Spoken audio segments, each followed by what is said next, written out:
Fire erupts at a swamp in Budgamur, Rajgiriya. Fire doused with the support of the Air Force. Price of bread to be reduced by 5 rupees from midnight tomorrow. Ceylon Electricity Board's recorded losses top 100 billion rupees. Project for extension of the Kartanaka Airport awarded to Taisei. Cabinet decide to withdraw from the project to construct the third phase of the Central Expressway from Taisei. Decision to cancel all first-term examination at government schools. America and India ink agreements on defense and power. No trade agreements.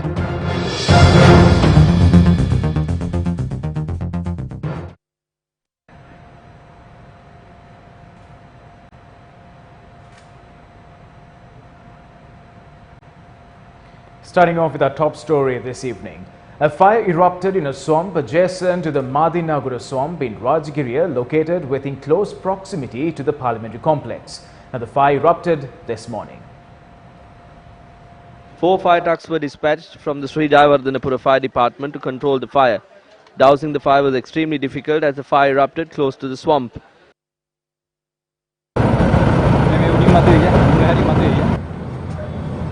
Steps were taken to deploy a Bell 212 helicopter of the Sri Lanka Air Force.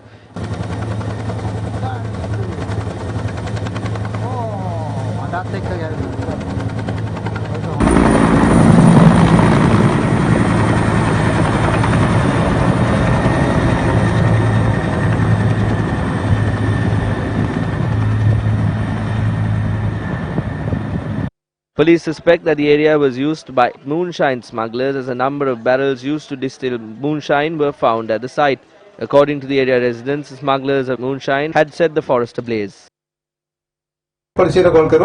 We called the police and an SI from the police came and conducted an inquiry. This happened on a rainy day. They said they will take action against this within 5 days. Nothing happened after that.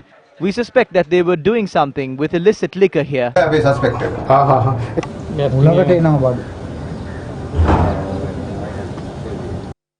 A team from the police special task force conducted a search operation in the area this morning. On the 6th of February, 4 suspected moonshine peddlers were arrested from this forest area located within close proximity to the parliamentary complex. During the raid conducted by the Colombo Excise Unit, moonshine valued at 600,000 rupees was seized. During the past 2 months, many incidents of forests being set ablaze were reported in the country. Fire in the Kiralakale Sanctuary in Matara, 35 acres destroyed. Fire at the Singimale Reserve, 25 acres destroyed. On the same day, fires at multiple locations in Alagalla Rambukkana, 10 acres destroyed. Fire at the Singimale Mountain in Hatton, flora and fauna endemic to the reserve, damaged. Fire at garbage disposal facility in Ambalanmulla Siduwa, close to the Katunayaka Expressway, Muthurajavela Reserve, damaged.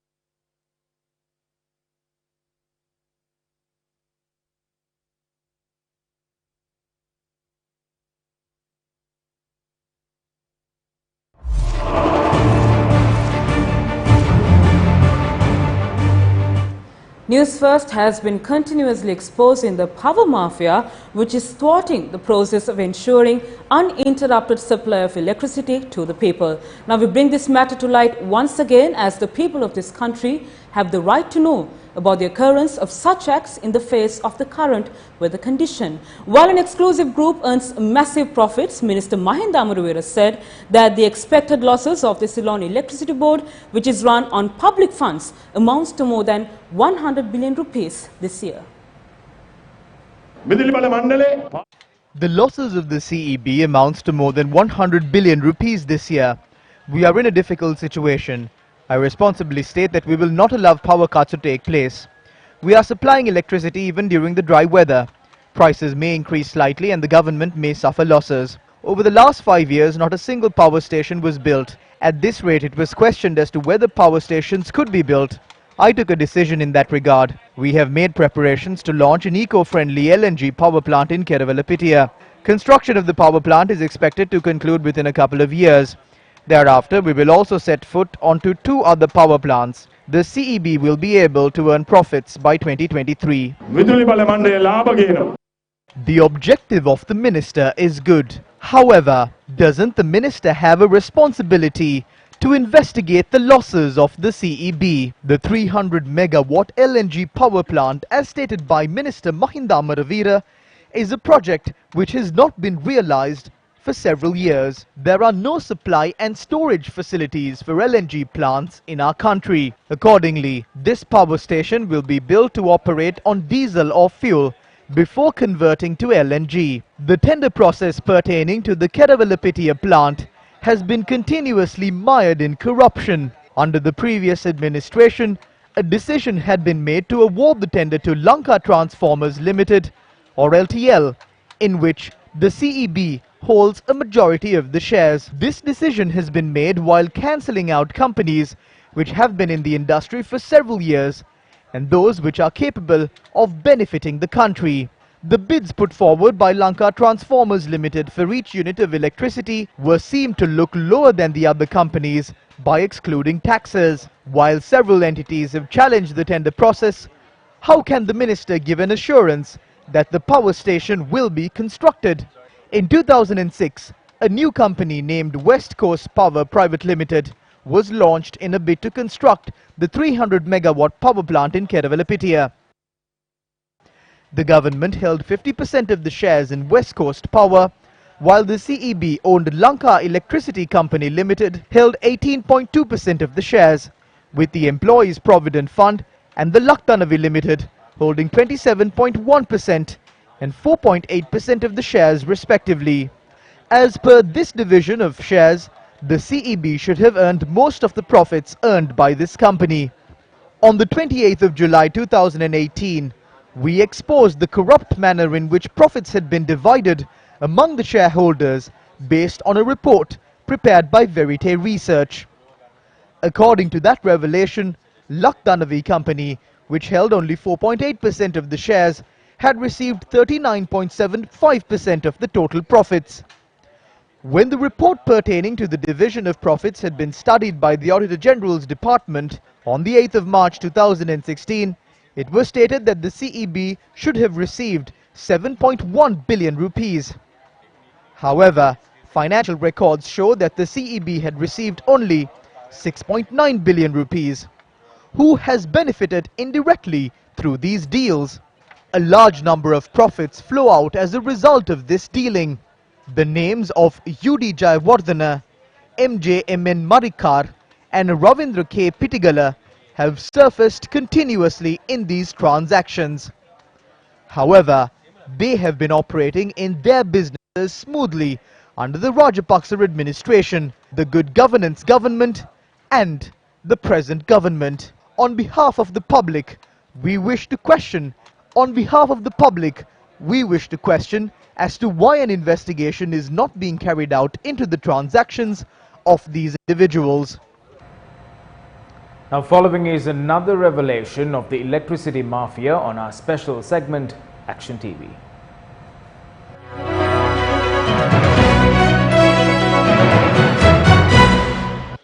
The extent of the power crisis in the country was put on full display with the Ceylon Electricity Board appointing a committee under the name Power Crisis Committee.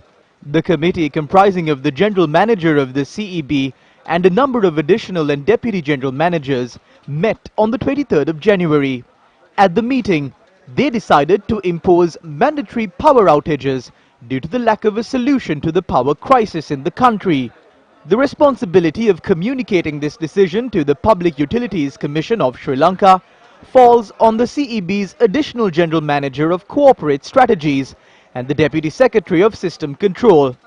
It's been over a month since these two officials had neglected their duties, as the Public Utilities Commission of Sri Lanka has not been informed of this to date.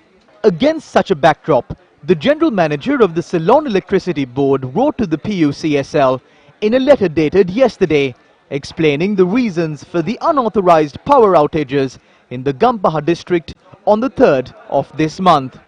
According to the letter, the power outages in the area were a result of the breakdown of 2 private power plants and all small-scale thermal power plants under the CEB. In the letter, the General Manager of the CEB had said that the thermal power plants were not able to function as the Ceylon Petroleum Corporation had suspended the supply of petroleum to the power plants. Regardless of the truthfulness behind the statement that the power plants had broken down on the 3rd of this month, was there really a shortage of power to justify the unscheduled power outages in the area? More details on this will be revealed on Action TV tomorrow.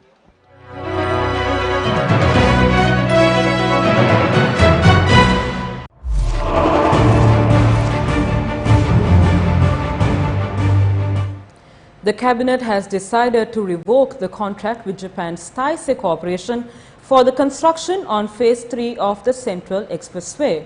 Incidentally, the Taisei Corporation was recently awarded the $500 million contract for the expansion of the Bandaranaike International Airport.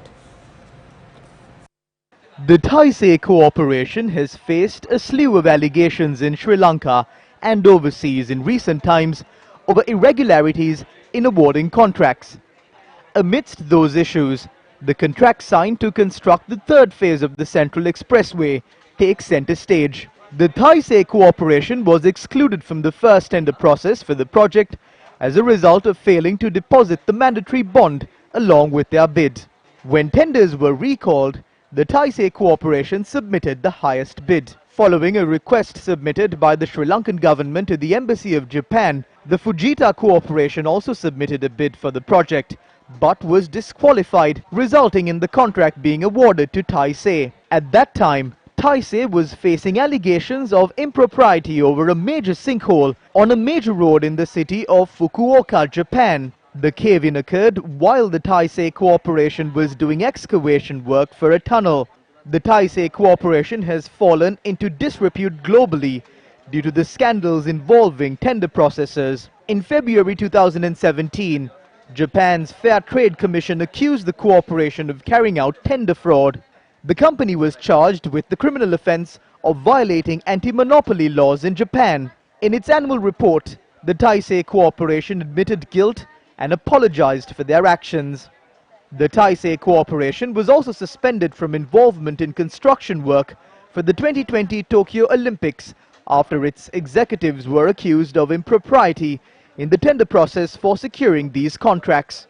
In Sri Lanka, the Taisei Corporation was previously alleged to have failed to construct one more floor of the Hilton Hotel. This matter was subsequently taken to court. Whilst work is yet to commence on Phase 3 of the Central Expressway, Phase 2 can only be completed upon construction of the Potuhera interchange. When the Sri Lankan government demanded that Taisei Corporation turn over the Potuhera interchange, the corporation noted that if the construction of the interchange was to be taken away from them, they would not carry out the construction on the road section as well. It is the same corporation that demanded compensation of 4 billion rupees from Sri Lanka due to delays in taking over the Colombo Outer Circular Highway upon its completion. Hiroki Horikawa functions as the Taisei Corporation's main representative in Sri Lanka. It is against this backdrop that the Taisei Corporation has now been awarded the contract for the expansion of the Bandaranaike International Airport.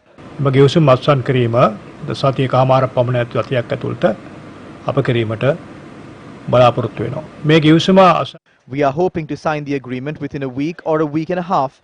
The agreement is to be signed with the Taisei Corporation. This is a large Japanese corporation which is involved in many major construction projects, including airports. Applications were received from the Taisei Corporation for construction of Terminal 2 of the BIA in the first half of 2017. By November 2019, all requirements had been fulfilled for the corporation to commence work. Cabinet approval was also granted in 2019. This government had confirmed cabinet approval for the Taisei Corporation recently. It is evident to us that they are an efficient corporation. Should the public simply accept the awarding of a major contract to a corporation with such a track record, obtaining a loan of $500 million, citing a decision by the previous government, when a new government was elected almost 3 months ago? How do these corporations retain their power after power changes hands between political parties?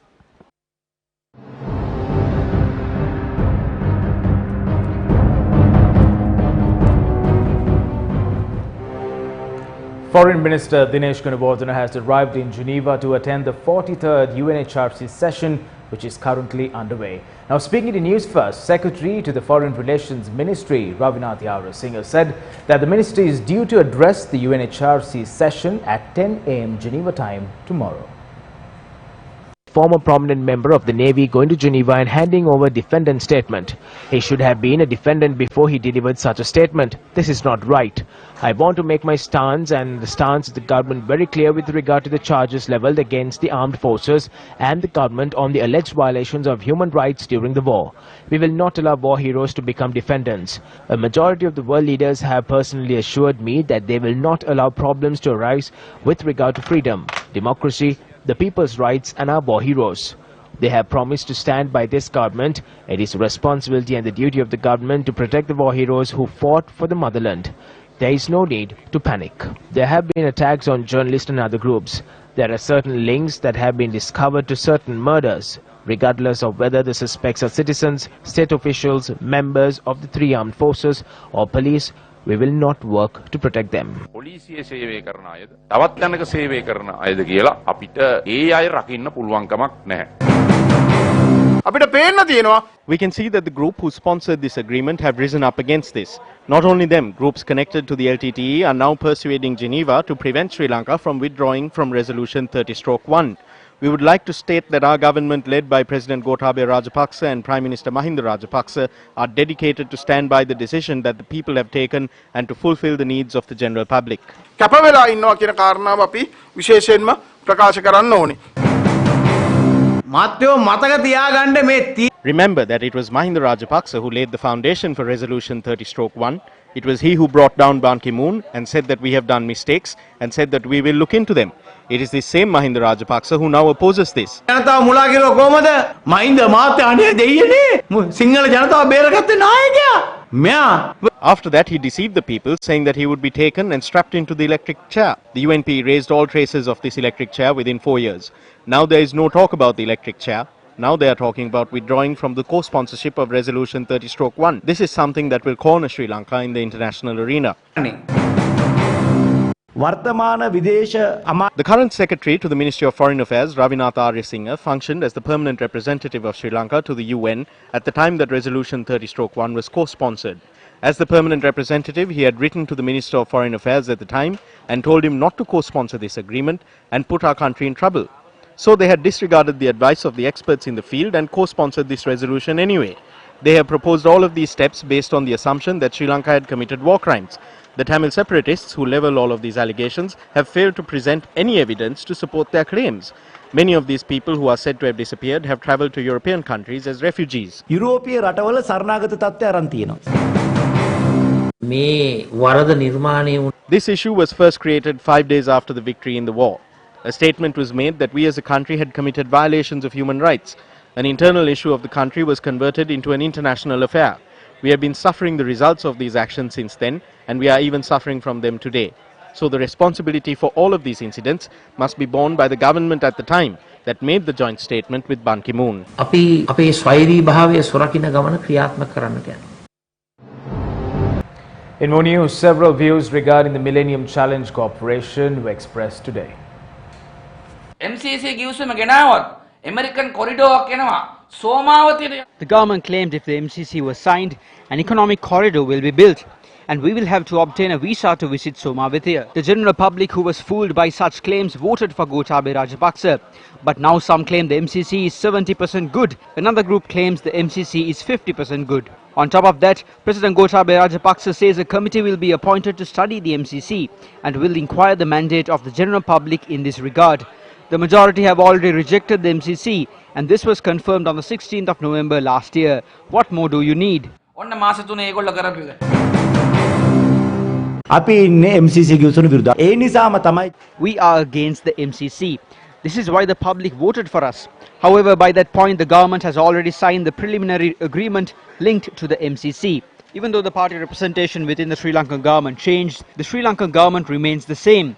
If the government initially made a promise to sign the agreement, and if the government is to now withdraw from that pledge, the government must present facts and reasons to do so. This is why we appointed a committee headed by Dr. Lalita Siri Gunuruwan to look into this matter and to help prepare an environment conducive to withdraw from signing the MCC. This report is yet to be made public. As a government, the cabinet must take a decision in this regard and not the party. The number of coronavirus cases have topped 80,000 in China. According to official numbers released by the Health Ministry of Iran, 15 people have died among 95 confirmed cases in Iran. A tweet by the ministry's media advisor and a report by ILNA news agency confirmed that Iran's deputy health minister has tested positive for the coronavirus. Infections in South Korea, the worst affected country after China, rose to nearly 900 with 9 dead as the US, Japan and Hong Kong issued travel warnings to the country. The head of the World Health Organization called the new cases deeply concerning but said the outbreak isn't yet a pandemic. The WHO said an experimental drug, Gilead Sciences Incorporated, is testing may be the only one that will work for the virus. Hong Kong extended school closures by 4 weeks until at least the end of the Easter break. Foreign media reported the death of a fourth passenger from the Diamond Princess cruise ship in Japan. Meanwhile, the Trump administration said it has asked Congress for $2.5 billion in supplemental funding to battle the spread of the coronavirus. More than $1 billion of the money would be towards creating, manufacturing and distributing a vaccine, according to a person familiar with the matter. Opposition leader Sajith Premadasa convened a media briefing in Parliament today. The United National Party and all other progressive political forces will be brought together through the Samagi Jana Balavege to rescue the people and the country from the precipice.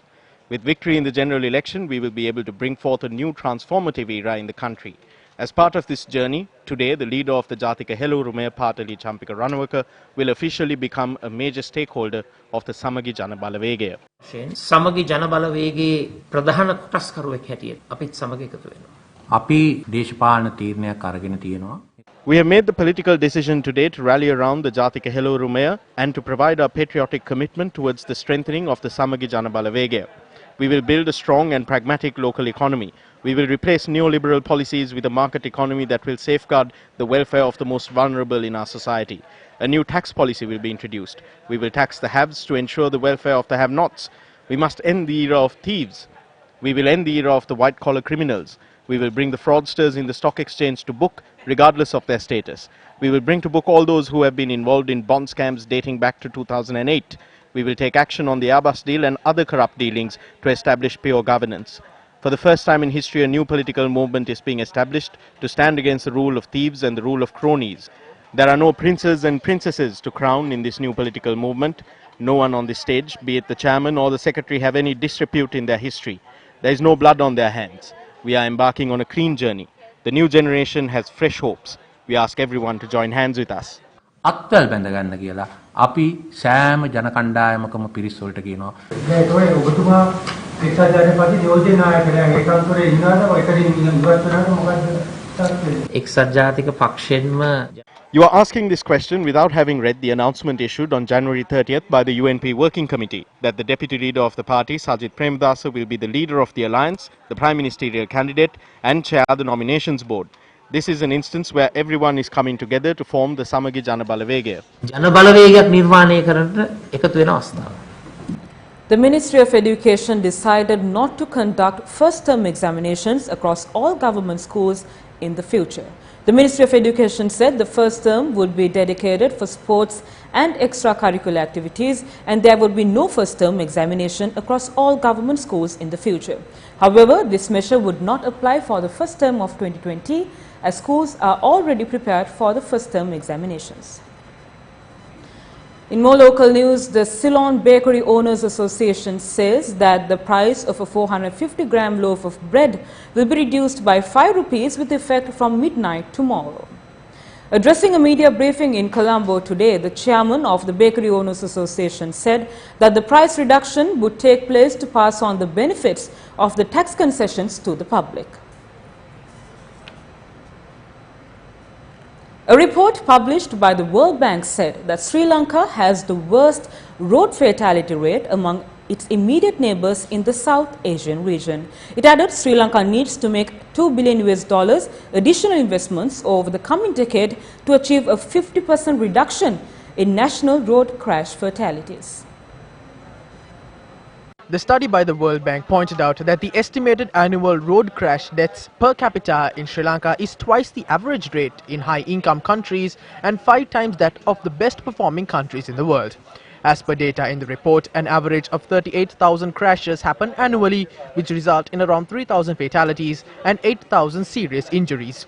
The report added the current crisis has been aggravated by the rapid growth in vehicle ownership.